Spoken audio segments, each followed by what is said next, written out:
Thank you, Nick, for joining us this morning.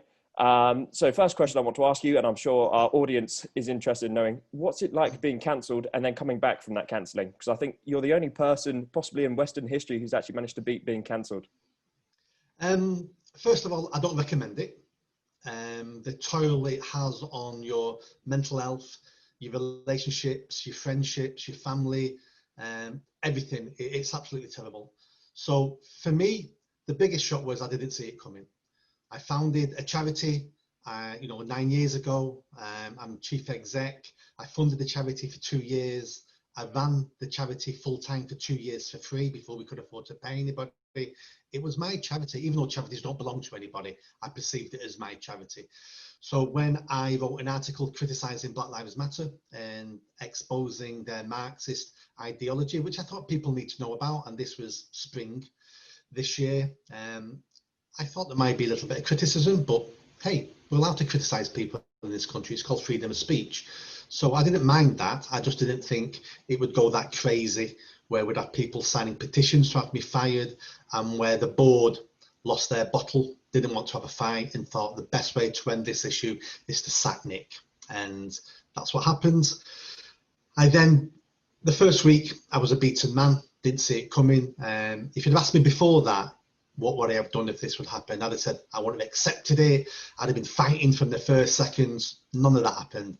I was a complete shock. First 7 days, yeah, I was on the floor. I was down and out. I then started thinking about what had gone on, and I heard a little voice in, my conscience saying, "What are you doing, Nick? Why are you just taking this? You've spoken to tens of thousands of young people, and you always tell them life's not fair. Bad things happen to good people, and what you need to do is get up, brush yourself down, and you carry on. You take the fight." And I've said that to thousands of young people, and I decided I needed to take my own lesson there. So I then spoke to the press, got my story out there in the national press. I then started looking for more support online. A solicitor's firm got involved. The Free Speech Union were fantastic. If you like talking, I advise everybody to join a Free Speech Union, because you don't know when you're going to need them. And then I'm out with a fight back. And what surprised me most of all was how quickly everybody crumbled. It shocked me. The dissent on social media completely ended the day my story hit the national press. So instead of 450 people online thinking they were bullying me and they were somebody and they were a large group, all of a sudden there was tens of thousands of people commenting and saying, we stand with Nick. And those 450 people disappeared overnight. Not one negative comment ever again. They crumbled. Quite pathetic, really, how fast they crumbled. And then we look at the board, the charity board, who I classed as friends, and I still do class them as friends. You can't go from a good guy to a bad guy overnight. They panicked, and they thought they were doing the right thing. But when my solicitor wrote to them, they crumbled within 18 hours and resigned.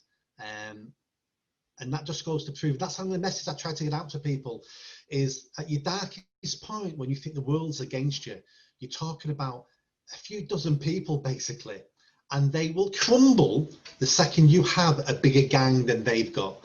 And I'm living proof of that. Everybody just crumbled overnight. That's the thing. They don't actually care whether you get fired or not. They're just there to cause problems. So each of those people, especially digital activists, they will send hundreds of messages each day trying to see which one will work. And if they get you fired, that's no skin off their back. They're happy for a second, yes, but then they're on to the next target. And as you said, happens. I think what happened was they saw I had backing, and they all went, "Oh, we don't like this. We know what it's like to be bullied. We're going to walk away now and find someone weaker." And that's all they did. So the bullies and the weak and the cowards.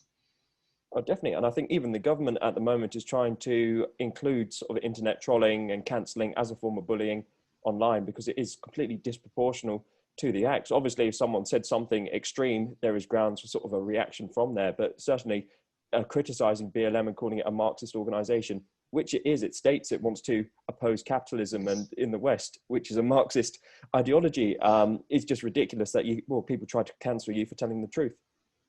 I'm quite disappointed with the government, the one we've got at the moment, and I voted for this government. I feel the leadership at the moment. So, you know, we had riots in London, other cities, we've got graffiti on Winston Churchill statue, we've got statues being toppled. Where was any politician standing up going, no, we're not having this. This stops today. And we're going to send the police in and we're going to do this, we're going to do that. We had some politicians taking the knee and all the other politicians were scared stiff. You could see it in the faces when they're being asked questions. And if you cannot be a leader at that moment, when you're an elected politician and all you're thinking about is your political career, and is this the right thing or the wrong thing to say for my political career, then you shouldn't be having that seat in Parliament. We need statespeople. We don't need career politicians. And I was disappointed with all of them. No leadership whatsoever.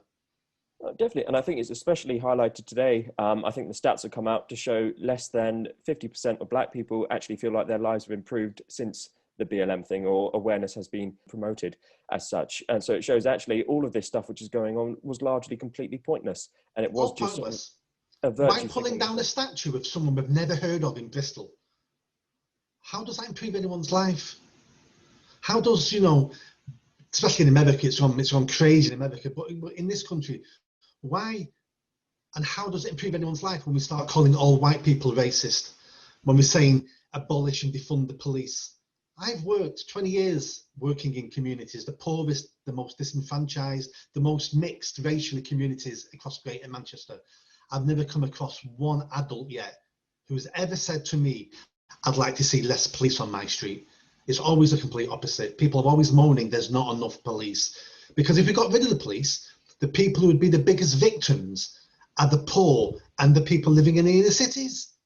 They're the people who would be the victims of this, not the white middle class living in the leafy suburbs. You know, it's a great thing for them to shout abolish the police, but they see someone outside their locked gate, they're phoning the police. It's just, a lot of this is down to COVID. I think we've all gone slightly crazy this year due to COVID. Oh, I think so. I think that was one of the things which led from it, because again, America's a slightly different situation. There are some sort of legitimate issues that need solving over there. Again, not to the extent where they should have to abolish their police force, but definitely some more sort of transparency as such. But in the UK, I'd say we're one of the most racially tolerant countries in the world, both institutionally and culturally. Again, you look out throughout our history, it's always been promoting sort of inclusion of other peoples, and that sort of thing going back even thousands of years, all different sort of racial groups mixing together, and that's what makes the UK great. It's the United Kingdom for that reason, and the idea that anyone can be British. And so it's really irritating actually when you have sort of people trying to sow seeds of division when there isn't any or limited amounts of sort of prejudice and hatred in the UK. You just look at the stats on this. The two groups who do the best in this country academically and financially are British Chinese and British Indians. Last time I looked at them, none of them were white. So this can't be a racist country. I ask people all the time, oh, it's institutionally racist. Point to something and show me where it's racist. And they can't. They normally say, oh, black people, the more black people in jail. Well, actually, the highest percentage, the group with the highest percentage of people in jail are white travellers. Young black men come second, but white travellers come first. So every time they come back with something, there's an answer to disprove what they're saying. And sowing these seeds is extremely dangerous.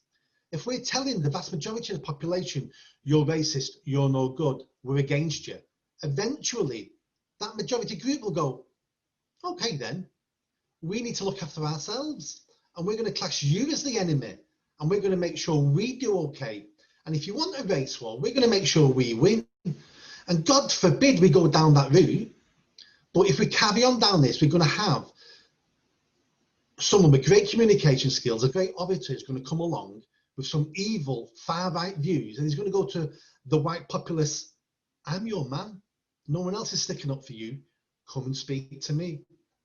And if we carry on down this road, this is my biggest fear, is we're splitting people up into tribes. And you split people into tribes, you end up with tribal warfare. And I thought we were getting away from this. I thought we were all living together, you know, in fairly, you know, in peace. We've got mixed relationships. We've got, you know, people, you know, we've got people doing everything people couldn't do 50, 60 years ago. My father was racially profiled when he came to this country in the 60s. You know, bad things happen to good people, but societies move on, and we're not the same as we were in the 50s and 60s. And we're just spreading and we're preaching hate. and it's going to lead to a lot more hate unless we stop it. And to finish that point, there's only a tiny percentage of people who are spewing this hate. This isn't the majority of you, which that poll, about Black Lives Matter has just proven. This is a small majority of people with big mouths who get a big platform, and we need to be challenging them. And they're being challenged by lots and lots of people now, which is great news. Oh, it's great to see that people are starting to sort of get off the bandwagon and call them out. But also, Yes. Moving on from sort of the BLM topic, let's talk about the work you've done with young people across the country. So you mentioned you've worked in sort of the charity sector, working with young people. And obviously, one of the biggest issues that affects young people today, as well as all sort of ages, but I'd say predominantly young people, is the mental health crisis. What do you think is the sort of causation behind this? Do you see any potential solutions to that? This might be a bit controversial, but we brought this problem on ourselves. We're not teaching young people through school, through parents raising them. We're not giving them any resilience. We don't give them any challenges that they need to overcome. We're wrapping them in cotton wool. We're being far too pink and fluffy with them. And we're developing cohorts of young people now, for several generations now, who do not know how to overcome the challenges life throws at them. And do you know what? Life is always going to throw challenges at people all the time. Going back to the point, bad things happen to good people. And if you're not ready for that, and you've got no experience about when you were younger, how you overcame something, and you didn't run to your mum and dad, and they then didn't phone the police or phone the school and get a taxi to pick you up from school because you couldn't cope anymore. We're not giving them those life skills where they understand and they can work out, I've been in this sort of situation before and this is what I need to do. And the whole bullying thing, bullying's wrong, but no one has to deal with bullies anymore now because we give that to teachers, we give that to parents, where young people need to work out how to deal with bullies themselves, unless it turns extremely violent, because you're going to meet bullies as you're an adult. You're going to meet bullies in the workplace, you're going to meet bullies in the pub.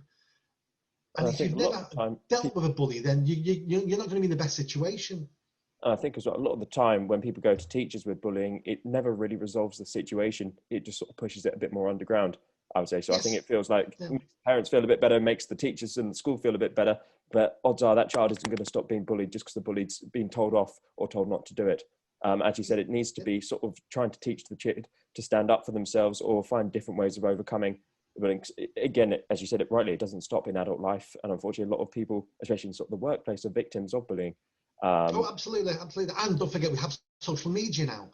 So, young people now can't escape to their bedroom and be safe because the bullies get to them in their bedroom now through social media. And it's a one-sided narrative all the time. Bullies are bad, avoid bullies. Bullies are... No. We need to be teaching young people and children how to deal with a bully. That is more a worthwhile lesson than trying to get people to hide from bullies or ignore bullies. How do you deal with them? Because they're not going away. And then as young people get older, especially university students, we've got a new phrase now in the last few years of snowflakes. And I gave that some thought. I heard some things on YouTube, people talking about it, and I gave it some thought. And if you pick that apart, you can sort of understand why some young people now are not resilient and referred to as snowflakes. If you can imagine, you've been protected all your life. You've never been allowed to play outdoors because some paedophile might snatch you. You've never experienced other young people who've got different views because you've always been kept in a bubble. You've gone to university. You've had a left-wing education. You've got different views at university. They're freaking you out a bit. You've spent your life on social media. You've seen friends on social media be attacked and lose friends for something they said that you agreed with. And then from that lesson, you've learned not to fight back. You've learned, I better not say that. I better not have a controversial view because I'm going to be attacked. And then you've seen people on social media say something 15 years ago and now lose their job today. So they're thinking, I better say nothing on social media because it's there for life. And we wonder why they're freaking out. We wonder why they've got mental health problems. And it's like, and it's perfectly understandable. They're at university, they're probably paying for a degree that's worthless, doing 50 grand's worth of debt. The job market's collapsed.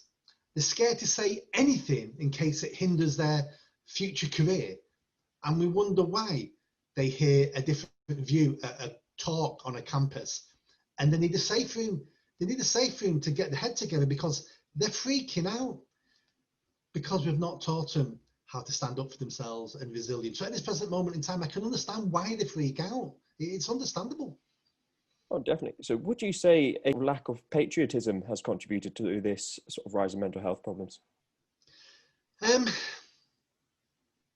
Yes, because over the last few decades, patriotism is a dirty word.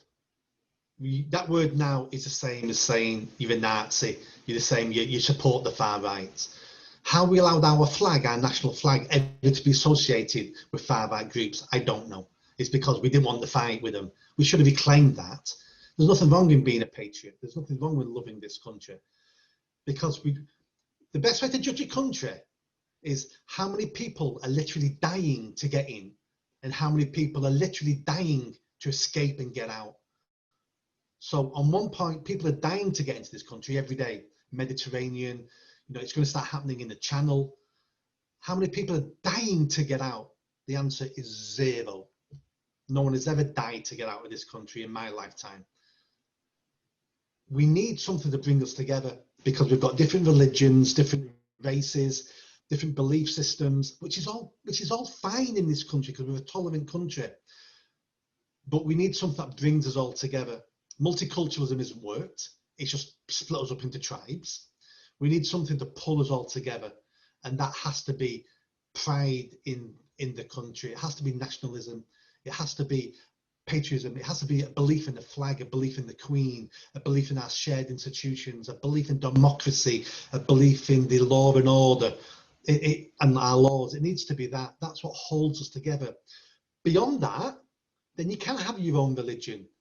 You can have your own, race and your own inherited culture from a different continent. That's all perfectly fine. But the core of it has to be a belief in this country and a belief in the British people.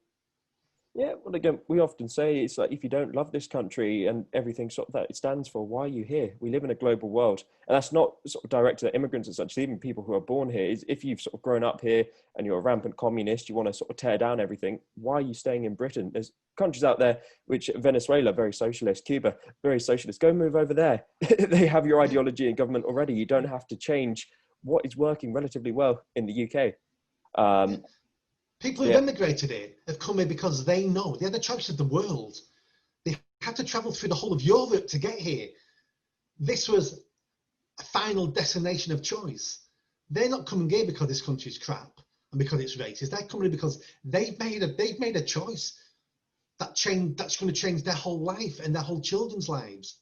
It tends to be the white middle class children who think this country is rubbish because they've been nowhere, they've read nothing, they've seen nothing, they've got no idea how life can be hard in this country. This country is not perfect by any judgment, but it's easy for them to read Karl Marx, speak to a lecturer at school and go, on paper, communism is amazing. I'm the first to hold my hand up and say, on paper, communism is perfect.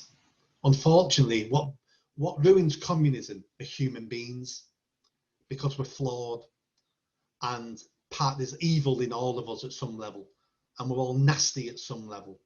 And when the push comes to shove, we'll always put our self-interest first because that's just human nature. We may not like it and we shouldn't like it. And we need to look at how we can reduce it. But that's what ruins communism is because once we have those systems, the people you would not want to rise to the top, they rise to the top. And the people who then wanted a better system are the first ones to be taken outside and shot in the back of the head. That's the thing. That's why communism doesn't work. Again, I think they're aware it doesn't work as well because every time it's been implemented, they ask you first, hand over your stuff. Then if you refuse, they point the guns at you or they execute you. So I think they're very aware of what they're doing. But none of that was real communism. None of that was real communism. That was a flawed communism. Because they read Marx. They understand Marx better than Lenin and Stalin and Mao. They understand it better than they did. And they know that if they implemented it and they were in charge, it would be perfect communism. But what they don't understand is they would be the first person shot in the head. And they don't understand that. And it's easy to say in a capitalist country, in a fantastic free country, that I want a different system, because you're allowed to say it here. Once you're in one of those systems, you're not allowed to say anything again. I'm sounding like a stuck record, because you will be shot in the back of the head.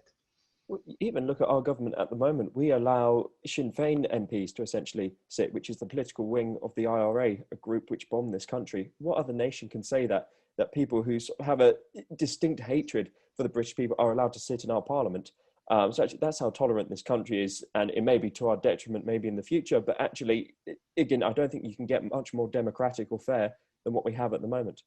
No, because if you live in a free country, that freedom should be for everybody, regardless of their views. And that's why we allow, well, the Sinn Féin never take up their seats, but they're entitled to take up their seats, even though we don't agree with them. Well, you were voted into your position. You represent the people who voted for you. You're entitled to sit in the House of Parliament.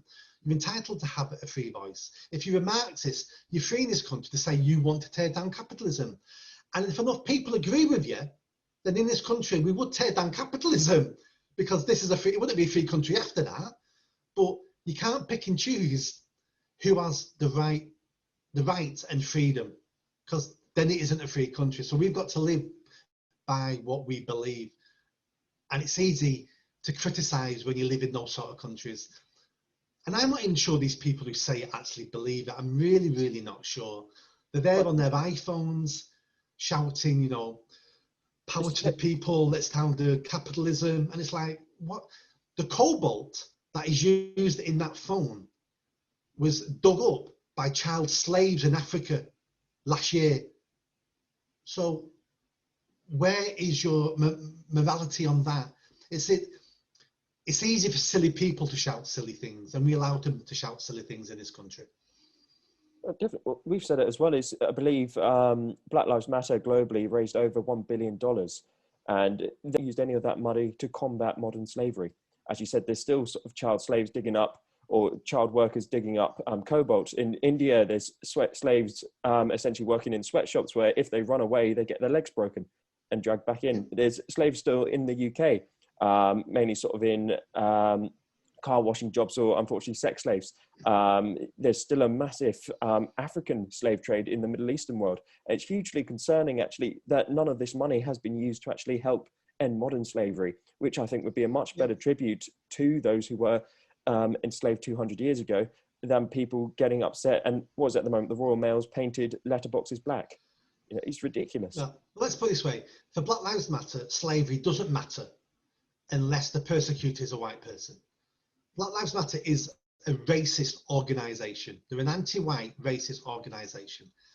If you want to talk about slavery, the word slave comes from the word Slav. That's because 1,000 years ago, the vast majority of people who were slaves were Slavs, and that's where we get the word slave from. My ancestors in Ireland were kidnapped and turned into slaves by black Africans from Berber. We've had slaves in the Roman Empire. There's been slaves everywhere. And that's not to take away from the atrocities committed against black people who were slaves.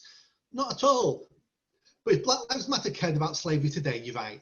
They would be looking at Pakistan, they'd be looking at China, they'd be looking at Africa, they'd be looking in Leicester at the sweatshops. There is slavery in the world today, but none of that slavery is important because it's not committed by white people. And that is how Black Lives Matter is a racist organisation. There's lots of things we need to improve in this country and around the world. And we're painting letterboxes. We're painting 4 letterboxes in the country black. And, I honestly believe that's going to change the lives now of 84,000 black people in this country. They're waking up today going, that's a power blow. My lives are going to be better now. What we should do is improve the education for some of the black boys in our schools so they can learn to write better, so they can write a letter and use a bloody post box to post it instead of pointing it black in the first place.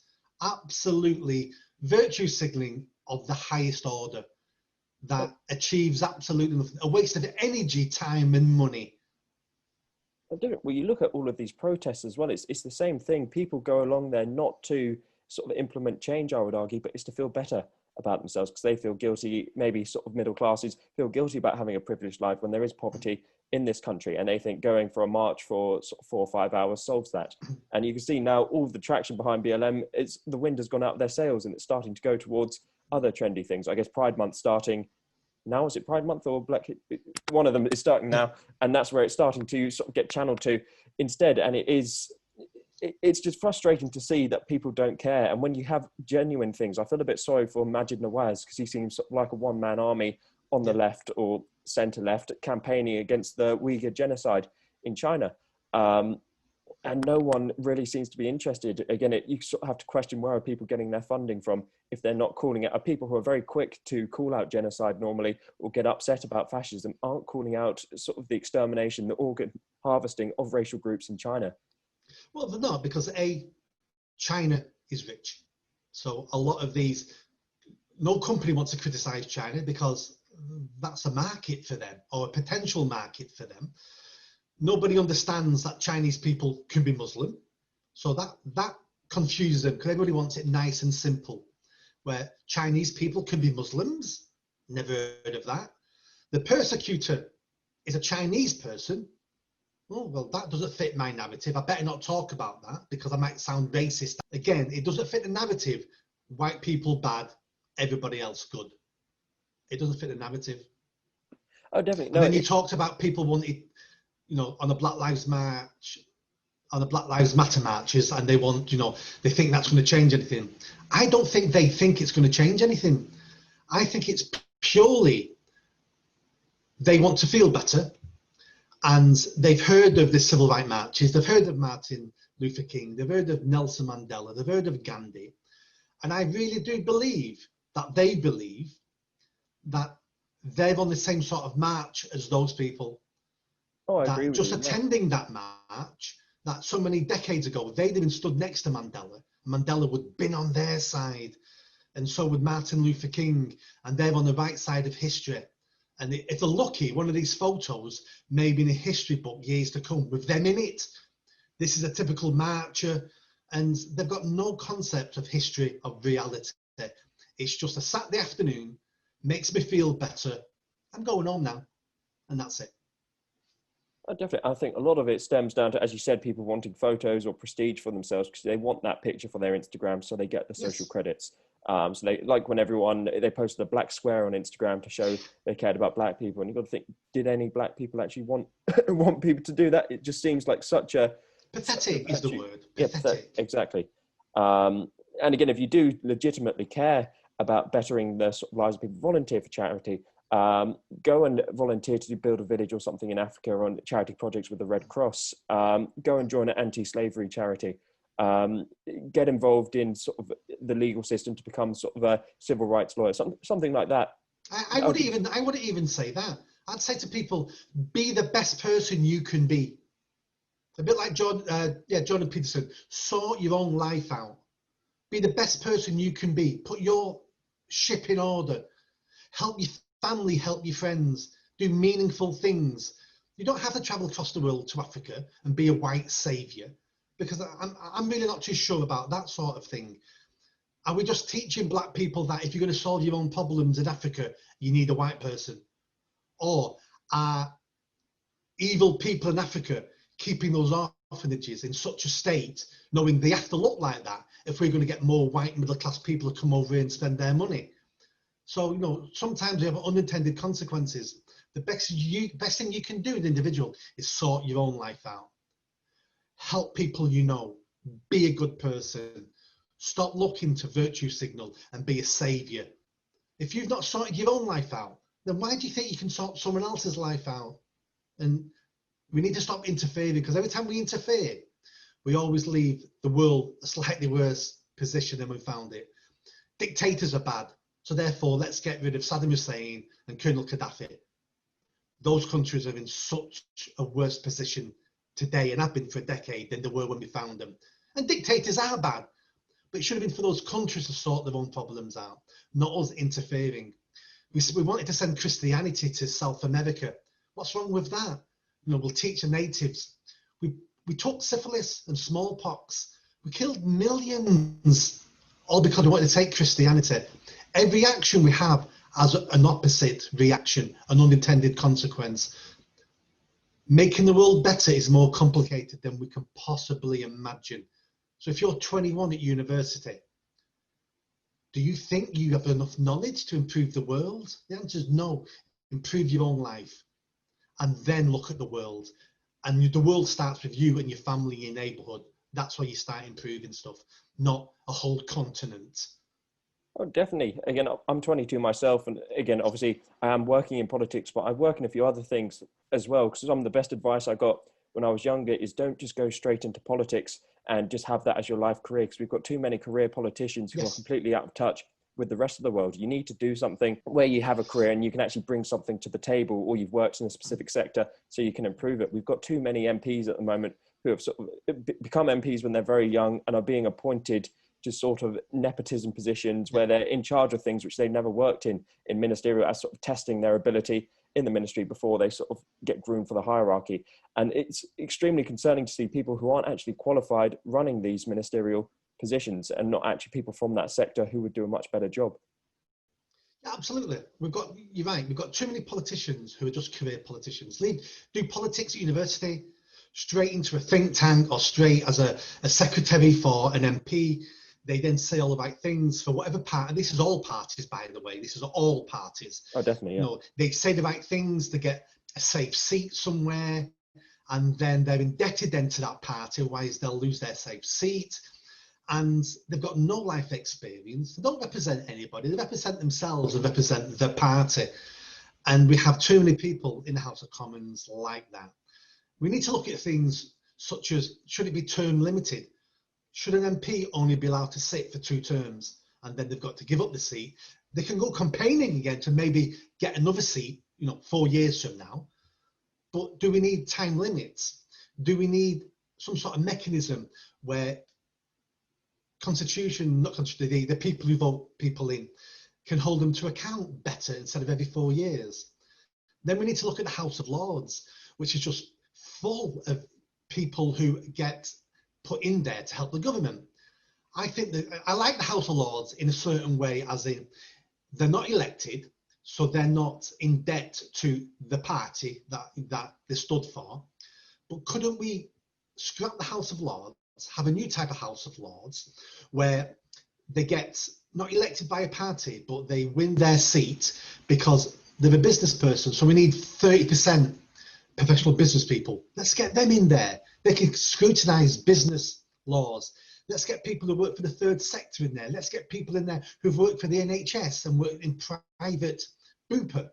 Let's get people in there with knowledge who then can help formulate the laws that come from the Houses of Parliament, as opposed to just being pushed in there because you're going to vote a certain way for us. Our system's not broken, and our system is great compared to most countries around the world. And I wouldn't want a fully elected House of Lords, because then you've just got another Parliament who it's all politics again. It becomes pointless. But there is some really good discussions we could have about how we tweak our political system, not tear it down and rebuild it, tweak it so it works better in the modern age. But career politicians, we need to do something about that. It's not beneficial to anybody. Again, I was a big supporter of the House of Lords, and then obviously we had the whole Brexit issues where they went against the will of the people, but also, again, the recent appointment of Philip Hammond to the House of Lords, a person who not only undermined the Prime Minister at the time, Theresa May, but who went to the EU to try and broker them a Remain deal to undermine the withdrawal agreement furthermore. So someone who is essentially a political traitor has been promoted to that. So that for me has just undermined its credibility completely. And as well, the number... It does, but we also need to be careful that if these people did those things because they believed them to be right for the country, we may think they had the wrong thoughts and went about it the wrong way. But if they believed it was the right thing to do, we don't need to go down a path where if you stand up for what you believe is right, you're punished. Otherwise, we have people who are then afraid to shout out other things. But yeah, it's a fair point you're making, but we just, I'm a bit worried sometimes that we bar people because they've said the wrong thing or done the wrong thing, and we need lots of voices in case governments are making the wrong decision and are making mistakes. We need people, lone voices sometimes, to shout up. It might turn out the wrong, in which case we listen to them, the wrong, and we move on. But we should never quell lone voices in case they're making sense. I do agree with you there, but I would just argue, in specifically the case of Philip Hammond, by all means, like Remainer should be allowed in the House of Lords, but I would argue he's working more in corporate interests or European interests rather than actually the British interest. Yeah, so I think he knew where his bread was buttered in that whole scenario, unfortunately. But cool. So moving on, again, we mentioned before sort of politicians were taking the knee throughout this whole sort of BLM fiasco.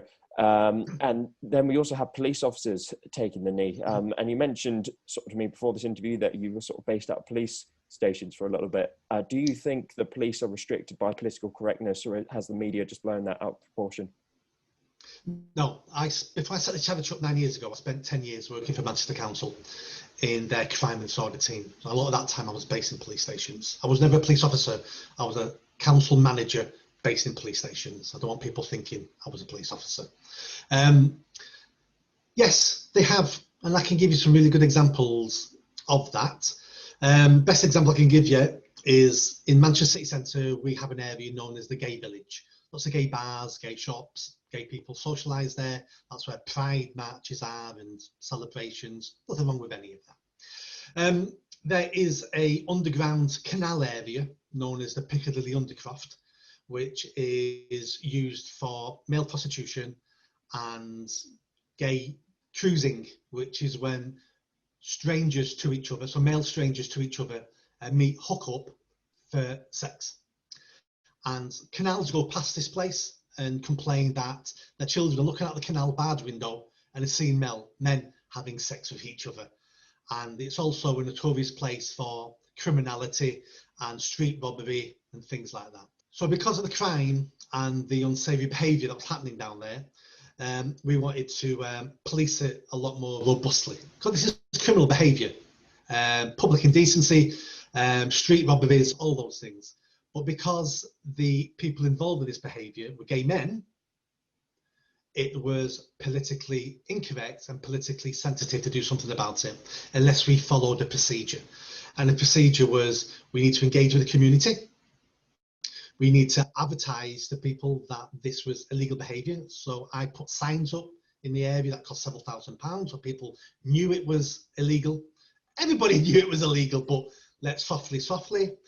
We then waited until Pride weekends. We then had stalls telling the community what we were going to do and how we were going to come down harder on this type of behaviour. And then when this was like almost a year project, and then when it got close to us saying this is what we're going to do now, somebody higher up in the chain of either the police or the council or both, and I can't tell you which it was because I wasn't privy to that, but what came down to us, we're scrapping it, we're not enforcing it, because they were petrified that they were going to be perceived as targeting a minority group for illegal behaviour. And we said it again, illegal behaviour. We're not going to enforce this. And he eventually got some extra money and they put some gates to stop people using it only in the evenings. So this is still happening during the day, and I'm sure there's still complaints coming through from barge users going, I've just seen 5 men having group sex, and my 8-year-old daughter was a bit shocked. So they have become political. The fact that the police have pride cars and pride rainbow lapels, the fact that during carnivals we've got police officers dancing as if they're part of the carnival. What the general public want is a police force that is competent and fair.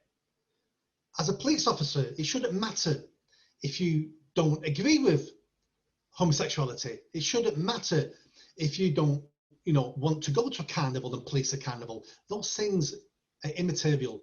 When you're a police officer, you put on that uniform, you enforce the law. That's all you do. You don't have an opinion, you don't enforce the law.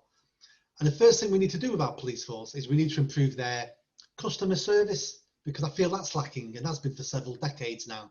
We have police officers who don't shave, police officers who've got tattoos all over the body and on the neck and on their arms. It's not good customer service. We've got police officers who'll call you mate. All right, darling. All right, mate. Excuse me, you call me sir and you call her madam. It's the You're same. a public servant. And until we get that back in there, and until we have the hierarchy of the police, again, we've all been to university now. So have all been indoctrinated in this, critical race theory, and that we need to protect these minority groups, and we need to be part of them. We need to get back to basics, which is we enforce the law fairly. It doesn't matter who you are. We don't make exceptions for you because you're a Christian. We don't make an exception for you because you're a Hindu, and we don't make exceptions to you because you're gay. We enforce the law. You don't like the laws, lobby government and change the laws, and then we will enforce the new laws. Definitely. And expanding on your customer service point, it's always sort of baffled me how if you swear at a police officer, you could be arrested, but a police officer could swear at you as they're sort of arresting you. And I've seen lots of footage of police officers swearing, and it's a complete double standard there. Because by all means, obviously, if they're arresting you, it's going to be a high sort of escalated situation. But again, I've sort of done security courses and stuff, and if you swear at someone, you're then escalating that situation yourself, and you're not maintaining a professional sort of front. If you're a police officer and you're rolling around the floor with somebody trying to arrest them, you don't call them a muppet. You still call them, sir, calm down, sir. As you've got him in a headlock and you're trying to put cuffs on him. I'm not saying you go easy with people you're trying to arrest. You arrest them. But you don't use that as an excuse then to call them a muppet. You call them sir. It's what they need to do is take emotion out of it. That all you are to me is a member of the public, and you're sir to me. I might roll around in the mud with you trying to arrest you, but even when I'm doing that, I'm not against you. I'm not persecuting you. You're still sir to me. You're still a citizen, and I'm going to treat you like the next person I treat. And we're getting away from that and taking the knee with Black Lives Matter. Now, I don't blame the police officers for this, because there was no leadership coming from the police, and they've been taught that you appease minority groups, and that's how they're taught. So I understand why they did what they did. And there was no senior management telling them, you don't take the knee, you enforce the law. We were allowing them to buy it. We were allowing them to graffiti statues, pull statues down, and they're watching it. We have police officers watching crimes going, we've been told not to do anything in case it makes things worse. Well, it frustrates me as well. They're frustrated. The vast majority of police officers are against all this. I know, because I used to train police officers in community engagement. I sat in offices with them. I went on patrol with them. The vast majority of frontline officers are against all this, but they need leadership from their bosses, and they're not getting it. And when they do get it, it's the wrong type of leadership. Oh, definitely. No, I would agree. Again, most frontline officers are sensible people. It's the hierarchy that's being politicized, or again, they've got press officers in, or media officers who are telling, oh, you need to do this, otherwise there'll be a Twitter storm. And actually, if there is a Twitter storm, who cares? As we established before, as soon as you sort of bite back, they tend to crumble. And we've seen that now with a few sort of heads of police, again, standing up for sort of sensible values rather than just all this woke nonsense. But again, it's unfortunately, there's only few voices in the police hierarchy. I'd say certainly what frustrated me, and I imagine frustrates our frontline officers as well, is they're instructed to go in hard on sort of people not socially distancing, people in over sort of groups of 6, or before that it was families at the beach, again, to enforce the coronavirus restrictions, whether you agree with it or not, but that's the law. But then with the BLM marches, they stood back or they ran away. And so for a lot of people, and I imagine the police are aware of this as well, we're watching them clamp down hard on sort of law-abiding citizens. But when people are committing crimes, they're almost given a free pass. And then you've got the media reporting it. I believe it was 22 police officers injured over a weekend, and the BBC said it was a largely peaceful protest. Absolutely crazy. The police need to be fair and consistent. That's all we ask of our police force. Because if you don't, you have other members of the public then seeing it and thinking to themselves, the police can make judgments. So when I'm being arrested, they can make a judgment here. They don't have to arrest me, because I've seen on TV where they don't have to arrest people. So therefore, they're picking on me. And maybe it's because I'm a woman, maybe because I'm black, maybe it's because I'm whatever. Because I've already seen on TV by the BBC that they can make judgments. And it's a dangerous road to go down. And we need to treat everybody fairly and equally.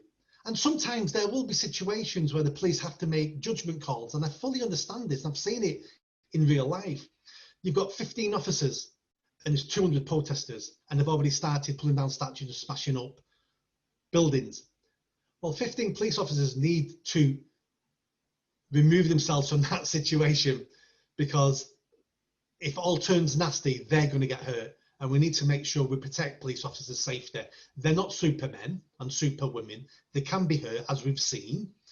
But when we have them on largely peaceful protests, with their arms crossed, staring on, and seeing 8 people graffiti and they do nothing, or 12 people pull down the statue, and they've watched them do it, and it's taken 45 minutes, and they've not even walked up to them and gone, "Oh, wait, cut this out, because if you carry on, I'm arresting you for criminal damage." People then feel, I'm free to do anything, and that makes the situation even worse. It makes the next march, the next day, even worse, because then people go, I can do this. And then when you've got the block parties in London on the weekends, and you've got hundreds of young people, you know, some black, some white, having parties in the street, all the residents are complaining because of the noise, and then you've got officers turning up who are not prepared, who are not in riot gear, who then have to back off, which emboldens everybody else, that they've now learned. If we're fairly violent and fairly confrontational, the next police who turn up here, they'll back off as well. And the officer I meet in the street tomorrow, I'll make him back off. The police should never be backing off from anything, because it always sends out the wrong message. Police should always going on the front foot. Again, fairly, and enforcing the law only. That's all they should be doing. Oh, definitely, I agree, because it's one of those things, is if it is a block party, you don't have to go in sort of battles first. You send sort of the first person to say disperse, and then if people don't disperse or they get aggressive, that's when you clamp down hard. You have to give people a chance. But I saw videos of people throwing bottles at the police. There was one where someone had a sword threatening the police with it on a Snapchat video. And you think, if someone openly carrying a sword in an area which is sort of known for stabbing, surely you'd want to arrest that person. Regardless of the block party going on, that man's carrying an offensive weapon in public. That should be a huge concern, but they've left him just sort of stand there brandishing his sword at them. And then for everyone else watching that video, again, the video went viral, they're going to think, that's what I can do to the police. They've just upped the ante for the next thing. So the next one, maybe someone points a gun at them. Maybe someone stabs one of them. The next one, I want to bring my sword, because I've just seen on YouTube now, that's how you make the police go away. If we've all got swords, they ain't going to do nothing. What the police should be doing is highlighting where the music system is, and they should be going straight for the music system. And they should be confiscating it, ripping it apart, taking it. Well, funny enough, that's what... That music system, believe me, will cost tens of thousands of pounds.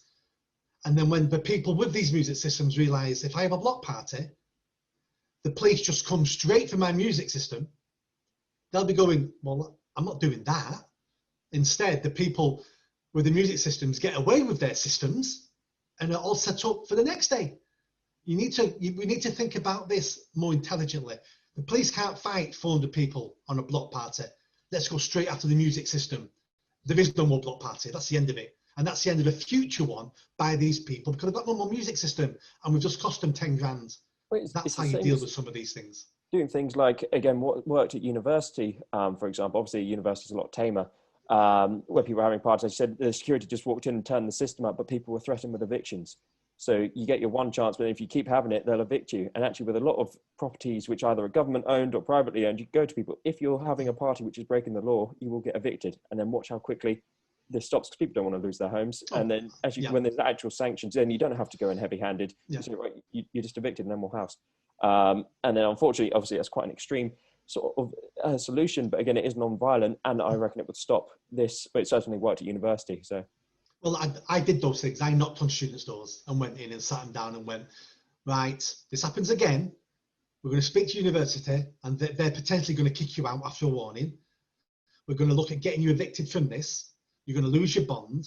So those things work. But with a block party, you don't know who anybody is. You don't know where they live. So it's a bit different, the block party. But we do need some enforcement. And enforcement isn't always what we think enforcement is. You know, how did they catch Capone in Chicago? He got sent down for tax evasion, not for killing people, not being a gangster. So if you're trying to shut down a problem, you need to analyze the problem, work out where you've got some traction, and you go for that. You don't have to be investing 400 people.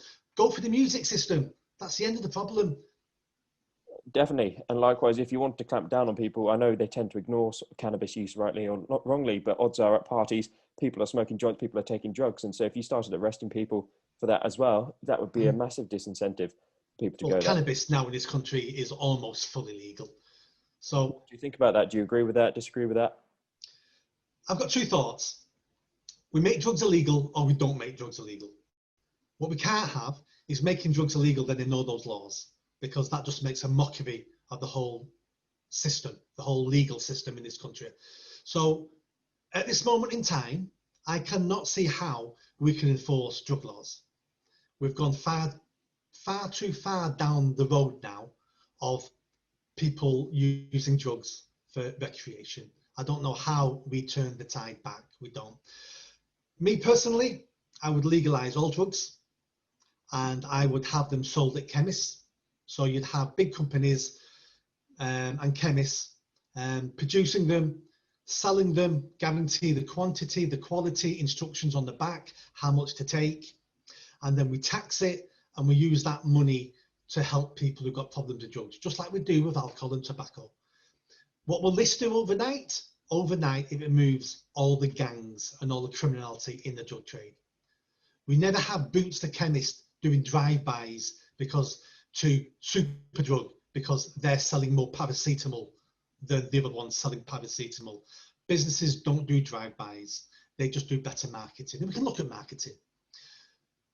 We then stop individuals who want to use drugs. We stop them interacting with and dealing with criminals. So if you're just smoking a bit of cannabis, you've got to deal with a drug dealer who will also sell other stuff probably to buy your cannabis. And then you're going to be offered crack. You're going to be offered something else. And then if you don't pay, you're then going to get battered and stabbed and killed. So if we take the criminality out of the whole drug market, crime in this country will drop through the floor.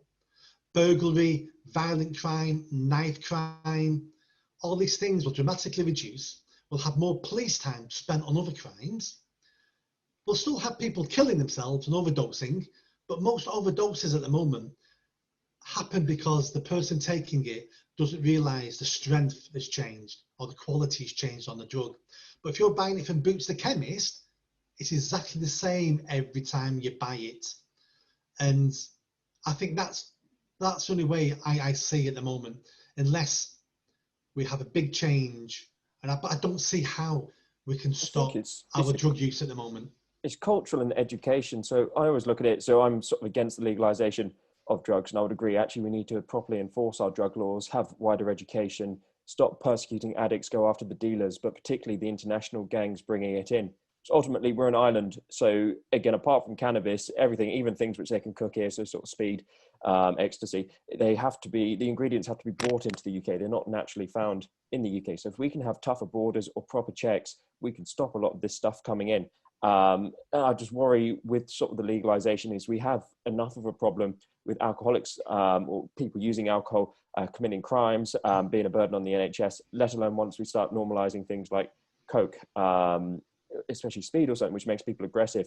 And so if, again, the issues you have with alcohol, essentially putting alcohol on drugs, which can be hugely problematic. Again, cannabis is an interesting one because obviously it works differently with different people, but even Portugal, who's legalized it, they're having a massive uptake of young people, young men in particular, with mental health problems due to smoking cannabis. Because what a lot of people sort of don't realize is, again, if you smoke cannabis, probably over 25, 30, you'll probably be okay. But while your brain's still developing, you risk really causing permanent damage to it, which isn't advertised enough, and it's sort of glamorized in our culture.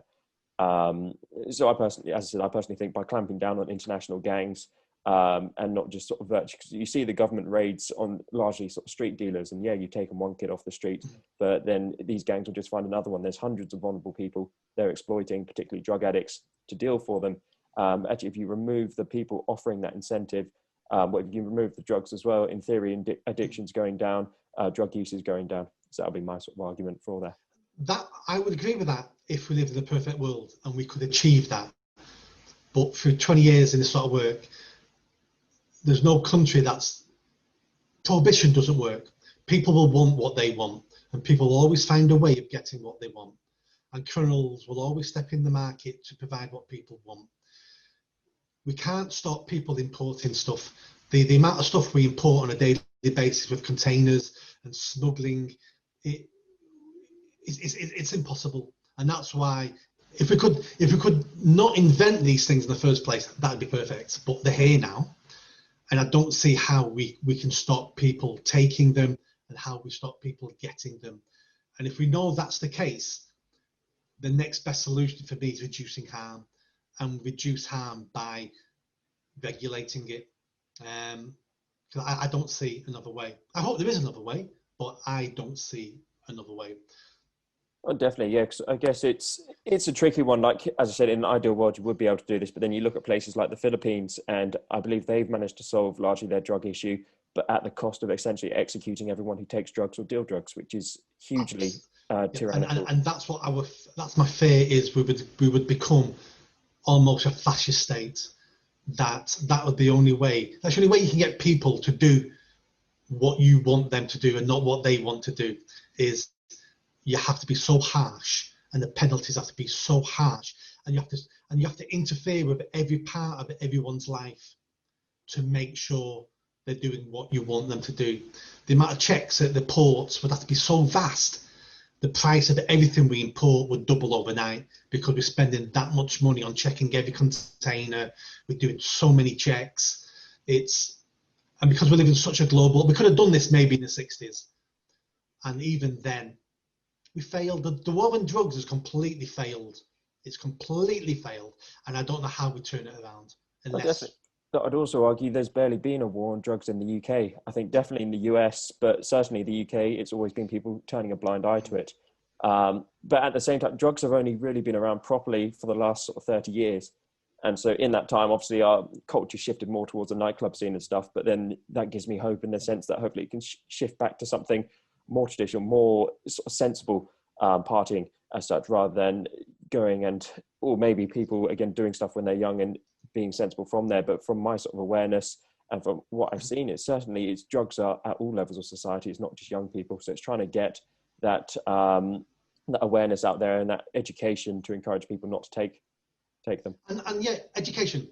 It should be education, because let's say we manage to ban all illegal drugs, and we've got such a border force now, none ever come in. Well, do we ban cigarettes next? Because they kill more people than almost anybody else. So let's ban cigarettes. Right, alcohol, more violence and crime, and the A&Es are full up at weekends of people because of alcohol. Do we ban that next? Because we can make a case for that. Fast food, our business. So where things are bad for us, but as adults we make choices. Where do you draw the line before you start saying we're going to impose what we think is good for you? We're going to impose it on you. I don't know where the line is, and it's difficult.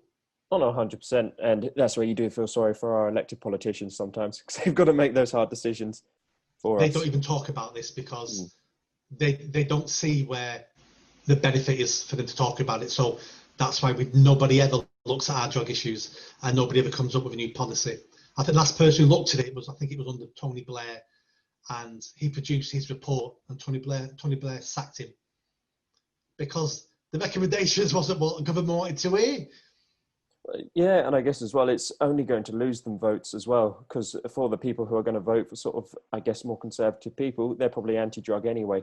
And if people are trying to appeal to student votes or certainly user votes, I guess, again, people from all sorts of different workplaces use drugs and probably don't want it to be criminalised. You've seen recently the sort of furore at Sean Bailey announcing that middle-class sort of drug users should be tested at work and encouraging businesses to do that. And people say, oh, it's an infringe on our freedom. And certainly whenever I see someone say that, you do think, are you possibly using those things? But regardless of that, it's very interesting to see sort of the negative response to something that seems quite sensible. Because if you are working in certain industries, you probably shouldn't be taking drugs. Like, do we want people working in banks taking drugs who are managing the finances of our country? Do we want people working in operating heavy machinery taking drugs? Probably not, because it's extremely dangerous. A lot of those companies already have testing. So I do a lot of work with construction companies, and a lot of them do random tests on their staff for drugs, because if you're climbing up an 80-foot building to do bricklaying, you don't want you high as a kite in case you fall off, or drunk they test for alcohol as well. So a lot of companies in those sort of fields already do it. But argue there's still a lot of companies who don't, because again, without sort of naming names, I am aware, certainly sort of the construction industry, that sometimes it's encouraged for people to take sort of cokes and makes them work faster, or bricklaying to smoke cannabis, because it can be quite a mind-numbing job, and people are happy for people to be stoned as they're doing it. And so there is that sort of turning a blind eye, if not encouraging people to do it as well as part of the job. So I guess it's the same as alcohol. I mean, you shouldn't be doing lots of jobs if you're fairly drunk. Oh, certainly not. Yeah. So it is, there's certain jobs you can't do if you take prescription medicine, because that medicine can make you a bit woozy. So those sort of jobs do have those sort of risk assessments built in case, Okay. Yeah. I mean, drugs is a really, really difficult one, because as a free society, we should let adults make the choices they want to make if they don't harm anybody else. But then on the other side, we need to be protecting our citizens from things that are damaging, and it's a choice. It's a choice we need to make as a society. But at the moment, I could leave my flat now in Manchester City Centre, and within 4 or 5 minutes, I could buy any drug you could mention now.